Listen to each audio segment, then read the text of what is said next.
What's good, y'all? So in today's video, I want to talk about why I hate being cheap and just cheapness in general.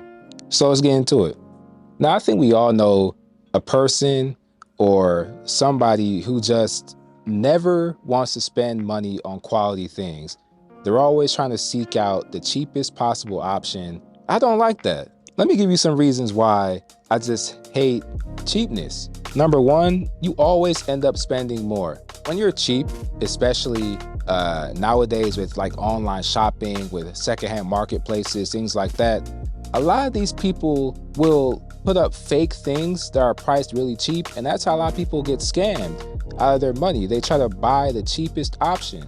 Another thing is, when you buy the cheapest thing, it's more than likely made of cheap materials, using cheap methods, and it's priced really, really low. And that combination of things really leads to whatever item you're buying being really prone to breaking, being really fragile. Ultimately, when you buy something cheap, you don't really know what you're getting. When you could have just spent $10 once and gotten a good item that you don't have to worry about, you'd rather spend $2 and get something that you're not sure if it's gonna break or not. And when it does break, you have to go back and buy it again. It's like a really bad cycle people get into. And then you're spending the extra time having to replace it. You're having to spend the extra money replacing it.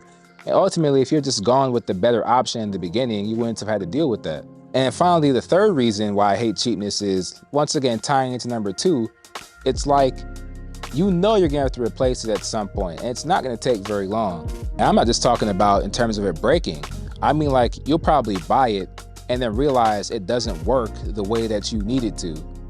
Like, and I've dealt with this too myself. Like, I've tried to go with the cheaper option sometimes, and oftentimes there's always a little quirk or something in the build quality that prevents me from using it the way I intended. So a couple things to watch out for nowadays when it comes to seeing things that are low price and really cheap. If it seems too good to be true, then it probably is. This goes for buying items. This goes for dealing with people who are trying to sell you something. This goes for offers that seem so great that they're too great to pass up. Like, just keep an eye out for that type of stuff. Now, I say all these things to say, you don't always have to go with the most expensive option, but it does mean that you shouldn't just choose something because it's the cheapest option you can get. So yeah, guys, if you enjoyed this video, be sure to hit that like button below. I really like doing these little short talks because they don't take very long to edit or record. But yeah, follow me on Instagram, TikTok, and Twitter, and subscribe for more.